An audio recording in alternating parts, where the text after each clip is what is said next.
perwakilan yang saya kasih sekalian, jangan kita lupa, UMNO memiliki potensi besar, pengalaman sejarah yang panjang, dan model sosial yang handal untuk memberi solusi kepada kemelut orang Melayu hadapi waktu ini.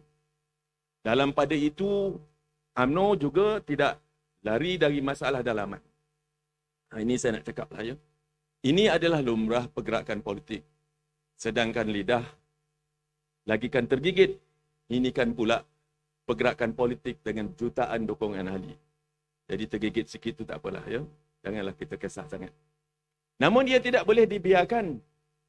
Jika tidak, ia akan menyekat UMNO dari menjelmakan potensi besar yang dimilikinya untuk menjadi suara politik sebenar bangsa Melayu. Malangnya bukan kita yang tak tahu. Antara kita, ada yang sangat gemar mencatur perpecahan dalaman UMNO. Sehingga muncul segala macam puak. Kluster itu, kem ini. Semua ini datangnya daripada dalam UMNO jugalah. Sama-samalah kita akui dengan jujur, saudara sekalian, kekuatan politik kita juga tidaklah begitu kuat. Kita sekadar mempunyai Perdana Menteri dari UMNO. Tetapi bukan kerajaan UMNO. Ya? Bolehkah kita banggakan kedudukan ini? UMNO pada masa ini hanya menguasai 17% kerusi di Dewan Parlimen. Betapa melesetnya kedudukan dan pengaruh UMNO dengan memiliki peratusan terendah dalam sejarah demokrasi Malaysia. Sekali lagi kita jangan nafikan. Kita juga terpaksa mengurus negara melalui persepahaman dengan pembangkang. Ini merupakan suatu yang tak pernah terlintas dalam sanubari kita. Sehingga menimbulkan kekeliruan. Orang tanya kita, UMNO ini sedang memerintah ataupun diperintah. Rakyat beranggapan UMNO ini berkuasa atas ihsan belas orang. Bukan kekuatan dan keupayaan sendiri. Memang berdesing telinga kita. Saya berdesing-desing telinga kita. Malangnya semua itu benar. Sehingga kita sendiri tersepit. Nak didiamkan kadang-kadang orang kata kita bendul. Nak dimarahkan sudah perkara betul. Jadi tolan je lah. Ya? Sorry lah, tolan sajalah. Ya?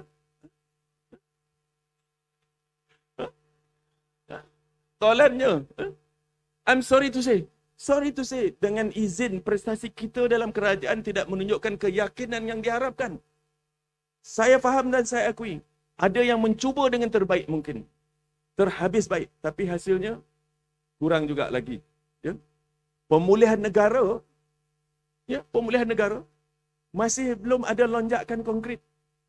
Pembukaan sepadan negara pula baru saja nak dibuka, Datuk Seri. Kan? Baru nak buka. Prestasi ekonomi terus suram. Kesempitan masyarakat tidak berkurangan.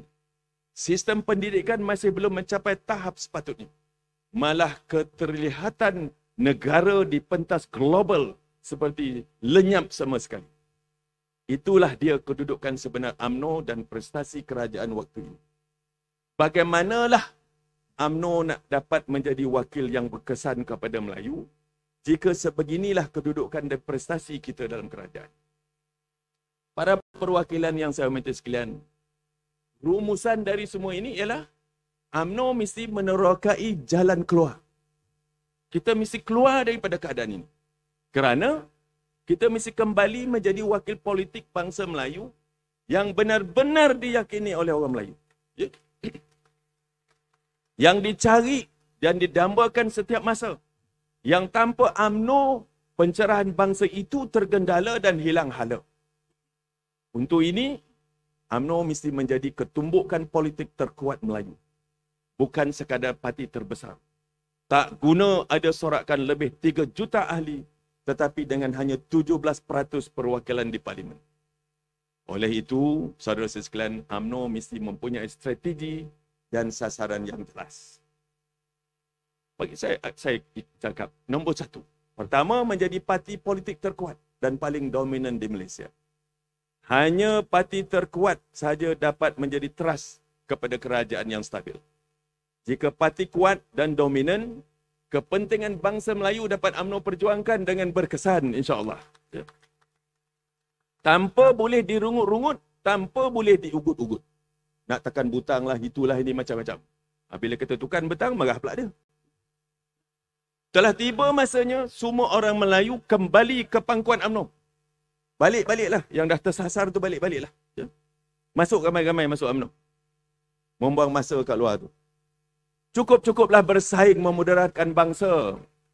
Mari kita bersatu dalam UMNO. Jadikan ianya satu-satu wadah paling berpengaruh. Paling kuat dan paling unggul untuk politik Melayu di tanah air. Ambillah pengajaran daripada kejayaan PRN Melaka, Johor serta semua PRK sebelumnya. Bahawa UMNO itu adalah pilihan jelas orang Melayu. Parti Melayu lain walaupun dipimpin oleh tokoh Melayu yang berpengaruh dan berjasa sekalipun tidak akan dapat menggantikan UMNO parti bertuah ini, tuan-tuan. UMNO telah menjadi sebuah institusi Melayu, bukan sekadar sebuah parti politik. Nombor dua, kita mesti memenangi pilihan raya dengan majoriti yang besar untuk membentuk kerajaan yang stabil. Berhentilah ya. Tak payahlah nak menagih segala nyawa dan dukungan dari parti seteru kita demi hendak menguruskan kerajaan. Ya? UMNO tak boleh bergantung harap dan belas kasihan daripada orang lain. Kita mesti berdiri sendiri. Kita mesti yakin dengan plan kita untuk Malaysia. Dan ketiga, UMNO mesti menampilkan kepimpinan kerajaan yang mendapat mandat yang padu, berwibawa dan mampu pula memacu pembangunan Malaysia dengan lebih berganda.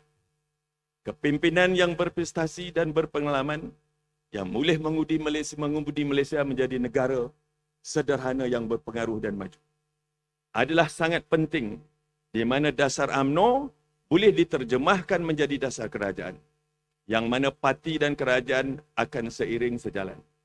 Para perwakilan yang saya kasihi, saya nak ingatkan di sini dan saya perlu nyatakan di sini. Ahli parlimen, rakan-rakan kita janganlah pula menentukan jalan sendiri. Ya. Janganlah bercanggah nyata dengan pendirian parti. Sesungguhnya sebagai parti yang hendak kembali kuat, UMNO tidak akan membenarkan sesiapa juga melupakan tanggungjawab mereka sebagai wakil rakyat mewakili UMNO. Bukan mewakili kelompok tertentu ataupun pemimpin tertentu. Wakilkanlah UMNO dalam kerajaan. UMNO tidak boleh membiarkan pendirian dan ketetapannya menjadi terpencil disebabkan oleh sikap segelintir rakan-rakan kita. Ini adalah satu kelemahan yang mesti dibenteras oleh UMNO sendiri. Apa guna kita bergerak sebagai sebuah parti politik, namun bila kita menjadi sebahagian dari kerajaan, pendirian parti menjadi enteng dan tidak penting, tidak diperjuangkan. Justru sasaran 3 serangkai yang saya unjurkan tadi harus menjadi fokus kita dalam masa terdekat. InsyaAllah, yang jelas, UMNO akan kembali menjadi kepercayaan bangsa Melayu dan menjadi wakil politik Melayu yang berkesan.